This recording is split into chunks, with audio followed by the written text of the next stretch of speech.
आपने आप बोले ना मुझे यहाँ पर थी, क्या बोलते भेलपुरी खा रही थी, मेरा हाँ, पति साइड में था, ठीक है। एक इंसान है उसने उसको गोली मार दी। यहाँ पे उसने बोला कि ये शायद मुस्लिम नहीं है, उसने उसको गोली मार दी। नहीं आप टेंशन मत लो। अब बेटा आप यहाँ पे रहो, हम साथ में। मैडम ये जो भीड़ सब है प्रेशर, आप टेंशन मत लो। जम्मू कश्मीर के पहलगाम से जो खबर निकलकर सामने आ रही है वो बहुत चौंकाने वाली है, क्योंकि अब तक जो जानकारियां निकलकर सामने आ रही है, इस आतंकी वारदात या टेरर अटैक में 27 से ज्यादा लोगों की मौत की खबर निकलकर सामने आ रही है। गृह मंत्री अमित शाह मौके के लिए रवाना हो चुके हैं, लेकिन अपडेट्स क्या क्या हैं इसको लेकर मेरे साथ मेरे सहयोगी वरिष्ठ सहयोगी अंकुर जी मौजूद हैं। उनके पास चलते हैं और उनसे जानकारी लेते हैं। अंकुर जी, क्या जानकारी आ रही है इस टेरर अटैक की? देखिए, सबसे बड़ी बात तो इस वक्त ये है कि गृह मंत्री अमित शाह खुद इस समय श्रीनगर एयरबेस पर पहुंचे हैं और साथ ही वो पहलगाम पहुंचने वाले हैं।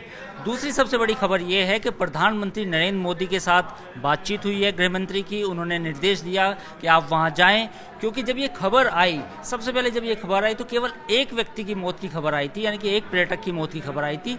लेकिन जैसे जैसे अनफोल्ड हुई, यानी कि पिछले 2 घंटे के बाद ऐसा कहीं ना कहीं लगने लगा था कि ये कहीं ना कहीं खबर बड़ी होने वाली है और एक या 2 की बात नहीं है, पूरे ज़्यादा लोग हो सकते हैं। और अब ये खबर आई है कि 27 नंबर देखिए, 27 लोगों के मरने की खबर है, जिसमें यह भी बात है कि 2 विदेशी नागरिक भी शामिल है। तो ये बेहद दुखद आतंकी हमला है। लेकिन इस वक्त यही सबसे बड़ी खबर है कि 27 लोगों की मौत की खबर है, उससे भी ज़्यादा संख्या बढ़ सकती है। सूत्रों के हवाले से यही खबर है और अमित शाह खुद उस समय सिचुएशन को मॉनिटर करने वहाँ पहुँच चुके हैं। साथ ही राजनाथ सिंह जो रक्षा मंत्री है, उनका भी बयान आया है। खबर ये भी है कि जो थल सेना अध्यक्ष हैं उपेंद्र द्विवेदी, वो भी घटनास्थल पर पहुँचेंगे और सुरक्षा के हालात का जायजा लेंगे। साथ ही सूत्रों के हवाले से यह भी खबर है कि पीएम मोदी ने कहा है कि जो दोषी हैं बख्शे नहीं जाएंगे। इस समय जो ये टेररिस्ट अटैक हुआ है, पूरे देश में गुस्से का माहौल है।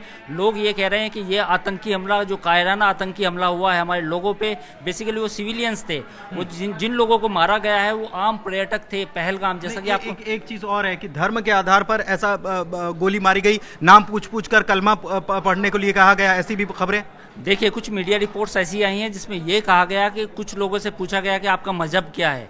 कुछ लोगों से यह कहा गया कि आप कलमा पढ़ के सुनाइए अगर आप मुसलमान हैं तो।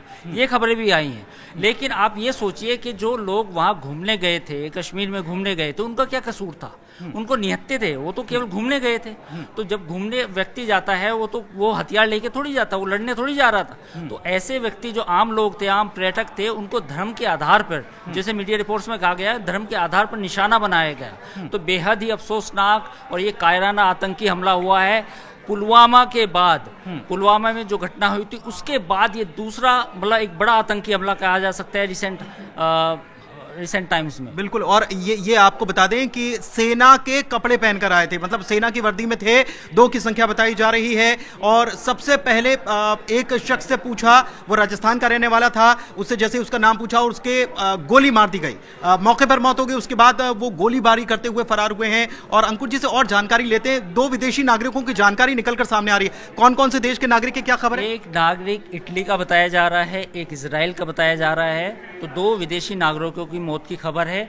साथ ही मैं आपको ये भी याद दिलाना चाहूँगा कि ये हमला कब हुआ। देखिए, आसिम मुनीर की 1 हफ्ते पहले, 4-5 दिन पहले जो स्पीच आई थी, बड़ी वायरल हुई थी इंटरनेट पे, जिसमें उन्होंने 2 कौमी नज़रियात, हिंदू मुस्लिम, ये ऐसी बातें की थी। उसके बाद पिछले 1 महीने जब बलूचिस्तान में उनका इंटरनल मैटर हुआ था, उसके बाद उन्होंने कहा था कि ये हम हार्ड स्टेट बनेंगे, हार्ड स्टेट होगी पाकिस्तान। तो मुझे लगता है कि वही लास्ट में जो बात निकल के सामने आएगी कि इसमें पाकिस्तान का हाथ है। पाकिस्तान की आर्मी ने ही ट्रेन करके इनको भेजा था। और ये भी खबर है कि जो आतंकी जिन्होंने हमला किया वो आपस में पंजाबी में बात कर रहे थे। तो कुल मिला के ये वही आतंकी हमला है, वही पैटर्न है जो मोडस ऑपरेंडी पहले पुलवामा में थी, फिर पठानकोट में थी। तो उसी तरह की मोडस ऑपरेंडी से काम किया गया। और किसी संगठन ने कोई जिम्मेदारी ली इसके बारे में? अभी कंफर्म उस तरह से नहीं हो सकता, पर लश्कर तैयबा का नाम आ रहा है, बार बार कहा जा रहा है कि लश्कर तैयबा ने जिम्मेदारी ली है इस हमले की।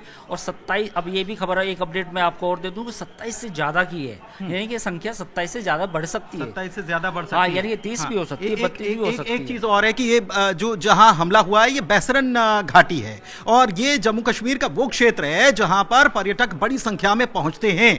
और वहां पर ये अटैक होना, हालांकि आपको बता दें कि वो ऐसी जगह है जहां पर सुरक्षा बलों की संख्या बड़ी तादाद में होती है, वो लगातार लगातार यहाँ पर मॉनिटरिंग करते रहते हैं, लेकिन इसके बावजूद सेना की वर्दी में आकर ये हमला कर देना, और वो भी ऐसी जगह पर जहां पर पर्यटक बड़ी संख्या में पहुंचते हैं। देखिए, आप ये समझिए कि जितने भी अटैक्स हुए हैं, जब वो पठानकोट के एयरबेस में आए थे, पुलवामा में आए थे, वो सेना की वर्दी, पुलिस की वर्दी, ये मोडस ऑपरेंडी पाकिस्तान के जितने भी टेररिस्ट ग्रुप हैं उनका है।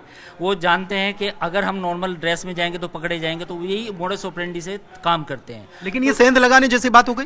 बिल्कुल, और हो सकता है कि जितने भी आतंकी थे सब पाकिस्तान में ट्रेन होके आए हैं। और साथ ही साथ खबरें ये भी हैं कि उन्होंने पहले रेकी की थी कि किन टारगेट्स को, किन इलाकों को टारगेट किया जा सकता है। और पहलगाम की जिस घाटी का आपने जिक्र किया, वहाँ पर काफ़ी होटल हैं, लोग उस वैली है, बेसिकली वो समतल इलाका है, मतलब वैली होती जैसे, तो वहाँ घूमने लोग एंजॉय करने शाम को, सुबह। और जैसा कि कुछ बाइट्स भी आई थी पर्यटकों की जिनके गोली मारी गई है, उनसे वो खाना खा रहे थे, कोई घूम रहा था, किसी के बच्चे वहाँ टहल रहे थे, तो निहत्ते लोगों पर ये गोली बरसाई गई है।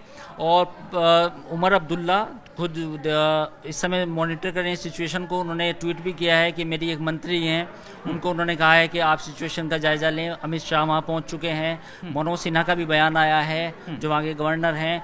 बाकी अमित शाह खुद वहाँ पे सिचुएशन को मॉनिटर करेंगे। तो मुझे लगता है कि पुलवामा के बाद ये एक बड़ा आतंकी हमला है।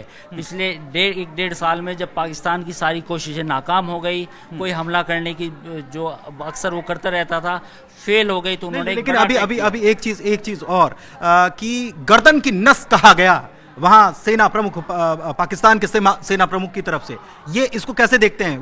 बिल्कुल, मैं वही बात आपसे कहा था कि जो वायरल स्पीच हुई थी, उन्होंने साफ तौर पे कहा था कि ये गर्दन की नस है। जो आसिम मुनीर हैं, जो पाकिस्तान आर्मी के चीफ हैं, उन्होंने यही बात दोहराई थी।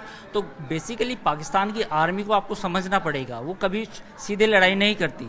जितने भी 4 जंगें उन्होंने की हैं भारत के साथ, सारी लड़ाई ऐसी ही थी, छिप के वार करना, प्रॉक्सी वॉर। तो वही प्रॉक्सी वॉर को उन्होंने इस बार भी फिर आजमाया है, बार बार आजमाया है। अब देखना ये होगा कि हमारे जो सुरक्षा बल हैं, हमारा जो सुरक्षा व्यवस्था है, वो कैसे इनका आतंकियों का जवाब देती है, क्या कार्रवाई देते हैं, क्या। हाँ बिल्कुल, क्योंकि कार्रवाई क्या होती है ये तो आने वाले दिनों में देखना पड़ेगा। लेकिन आपको बता दें कि प्रधानमंत्री ने इस घटना की निंदा करते हुए कहा है कि जो दोषी हैं वो बख्शे नहीं जाएंगे। उधर गृह मंत्री पहुंच चुके हैं और वो यहां पर बैठक ले रहे हैं। सेना प्रमुख भी पहुंचे हुए हैं, इसके अलावा रक्षा मंत्री भी एक्टिव हो गए हैं, और इस बड़ी खबर पर लगातार अपडेट आप तक पहुंचाते रहेंगे। फिलहाल धन्यवाद।